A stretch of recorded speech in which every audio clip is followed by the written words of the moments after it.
Magandang gabi, pambungad sa ating newscast. Sinalakay ng Presidential Anti-Organized Crime Commission ng isang malaking pogo hub na nasa loob ng multi-use estate sa Pampanga.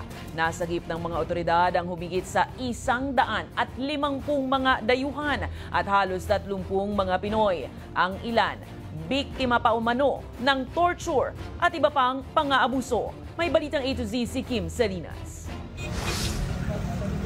Sinalakay ng mga tauhan ng Presidential Anti-Organized Crime Commission kasama ang Joint Operatives ng Philippine National Police maging ng Interagency Council Against Trafficking ang isang pogo hub na nasa loob ng malawak na Royal Garden State sa kahabaan ng hangganan ng Porac at Angeles City sa Pampanga. Nadatna ng kanya-kanyang pagtakas ng ilang mga tauhan matapos matiktikan umano ng ilan ang pagbabantay at pagsugod ng otoridad sa naturang lugar. Target na masagip ang ilang pogo workers na biktima ng mga torture incidents sa loob. Nakatanggap kami ng info na nagkaroon ng commotion sa loob at nagtatakasan daw yung mga tao doon.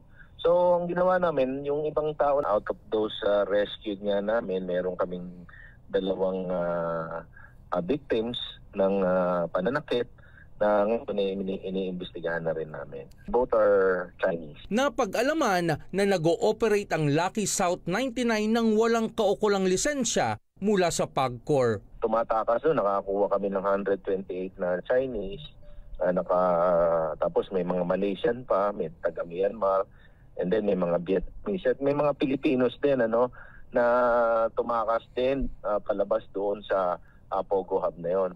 156 yung mga foreign nationals, and then may 29 tayong Pilipinos. Tinanong natin yung ating mga kaibigan dito, Bureau of Fire, PNP, and so on and so forth. Ito pala ay matagal na nag-ooperate sa kabila ng kawalan ng permit. Sa drone shot, makikita ang isang malawak na lugar na may maraming gusaling nakatayo. Sa loob nito isinasagawa ang illegal na operasyon. Mas malaki ito doon sa Banban Tarlac. We're looking at mga 46 na buildings doon sa loob. And about siguro mga 30 hectares ang laki ng lupa. May mga napag-alaman pang karumal-dumal na mga aktibidad sa loob ng Pogo Hub. Meron din po kaming hinahanap na babae sapagkat meron pong video na kung saan siya ay hubot-hubad na pinagsasayaw. At binibid po siya online. Binibid po siya online at yung highest bidder ang siya makakakuha sa kanya para magkaroon ng sexual activity sa kanya. Sa ngayon, hinihintay na lamang ng PAOK na mailabas ang search warrant para tuluyan ng mapasok ang malawak na Pogo Hub. Para sa Balitang A to Z, Kim Salinas.